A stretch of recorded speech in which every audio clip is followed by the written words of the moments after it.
حجت الوداع رسول پاک صلی اللہ علیہ وآلہ وسلم کا آخری سفر حج ہے۔ اس سفر حج کی خبر پاتے ہی مسلمان جوق در جوق آپ صلی اللہ علیہ وآلہ وسلم کی خدمت میں حاضر ہوئے اور بے مثال تعداد کے ساتھ فریضہ حج سر انجام دیا۔ اس کے بعد مسلمان شہر مکہ سے خارج ہوئے اور غدیر خم پہنچے، جہاں سے انہوں نے اپنے علاقوں میں روانہ ہونا تھا۔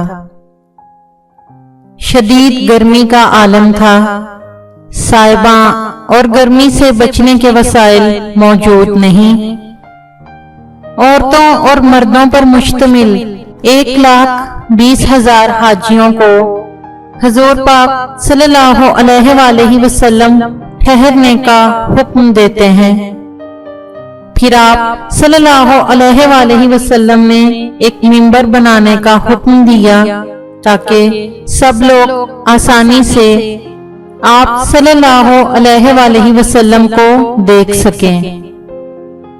تمام حاجی اکٹھے ہوئے تو آپ صلی اللہ علیہ وآلہ وسلم نے فرمایا، اے لوگو، جان لو کہ خداوند عالم نے علی علیہ السلام کو تمہارا امام اور سرپرست بنایا ہے۔ ان کی اطاعت تمام مہاجرین، انصار، اسلام کے پیروکار، عرب و عجم، غلام و آزاد، کالے گورے اور ہر اس خدا پرست پر جو ایک خدا کی عبادت کرتا ہے واجب قرار دی ہے۔ ان کے فرمان پر عمل اور حکم کی بجا آوری واجب ہے۔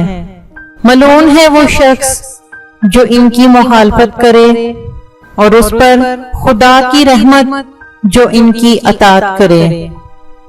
تم سب آگاہ ہو جاؤ کہ میں اپنے خطبے کے اختتام پر تم لوگوں کو علی کی بیعت کے لیے بلاؤں گا، تو تم سب ان کی بیعت کرنا اور ان کی امامت کا اعتراف کرنا، پھر ان کے بعد آنے والے اماموں کی بیعت کرنا۔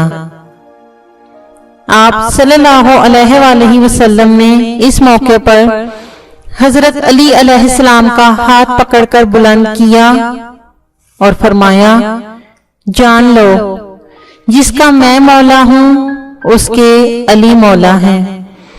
تم لوگوں سے متعلق جو اختیارات میرے پاس تھے وہ علی کو حاصل ہوں گے۔ علی میرے وصی ہیں اور ان کا وہی درجہ ہے جو ہارون علیہ السلام کا تھا، لیکن میرے بعد کوئی نبی نہیں آئے گا۔ یہ سن کر وہاں موجود ہر شخص نے حضور صلی اللہ علیہ وآلہ وسلم کے جانشین کو مبارکباد دی اور پوری وادی برکتوں سے چھلکنے لگی۔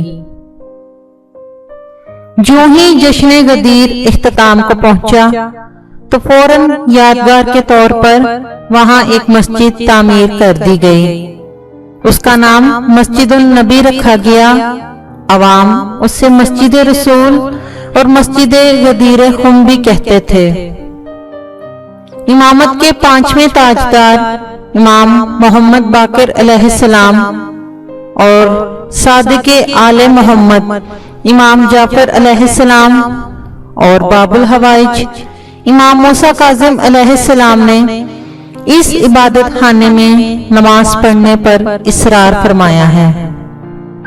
روایت ہے کہ امام جعفر صادق علیہ السلام کا کارواں حج کے دوران مسجد غدیر کے پاس پہنچا تو آپ علیہ السلام نے مسجد کے بائیں جانب دیکھا اور فرمایا، وہ دیکھو، یہ وہ جگہ ہے جہاں رسول صلی اللہ علیہ وآلہ وسلم نے علی ابن ابی طالب علیہ السلام کی جانشینی کا اعلان فرمایا تھا۔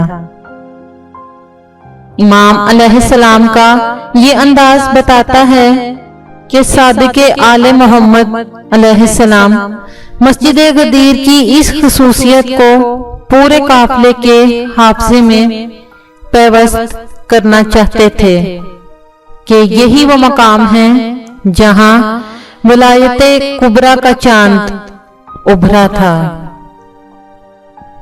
تمام محبان اہل بیت اور موالیان حیدر کرار کو عید غدیر کی بہت بہت مبارک ہو۔